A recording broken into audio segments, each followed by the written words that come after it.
The war on drugs during the Duterte administration was so bloody that human rights groups say that some of the victims were probably innocent.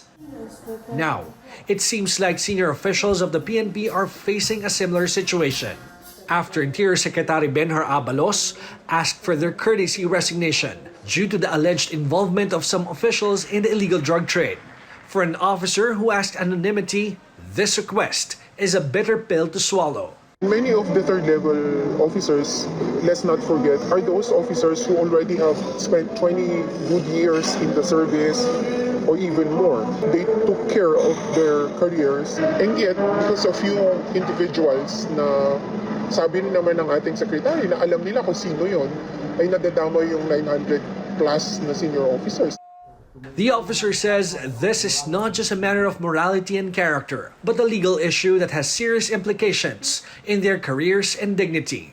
To top it all, PNP Chief General Rodolfo Azurin even supported this strategy, saying that it will help the PNP recover from drug-related accusations being thrown against the organization.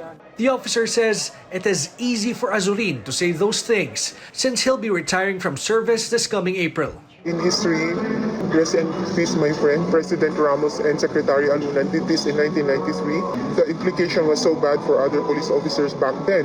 What makes them sure that it will not have the same implication now when they admitted that we don't have a perfect process? If you resign or if you don't, people will think the same way anyway. And what makes them so sure that this 5 panel of individuals who are going to do the investigation are clean as they claim?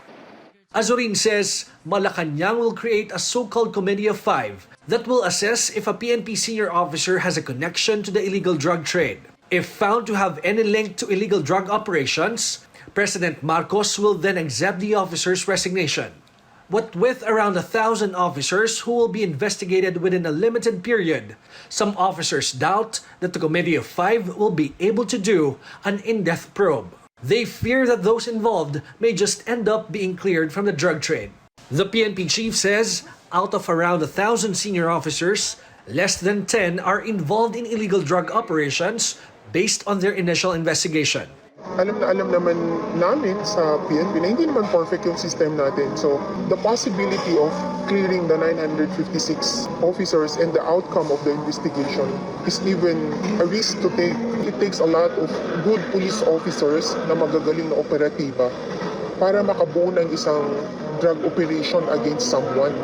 And imagine to establish that connection or that association of 956 police officers or to clear them from this, sabihin na natin, accusation or this war on drugs is a lot of work. A month is not enough. For a retired high-ranking police officer who also asked for anonymity, the PNP leadership strategy is wrong. He suggests that authorities should do a case build-up and file appropriate charges against erring officials, something that the international group Human Rights Watch is also pointing out.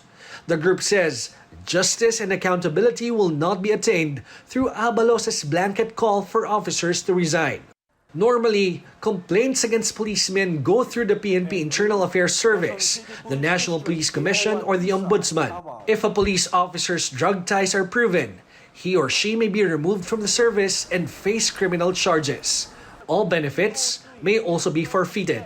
In the end, some PNP officers hope that Malacanang will think about its next step thoroughly, especially that their future is now in the hands of the President. Gerg Cahiles, CNN Philippines.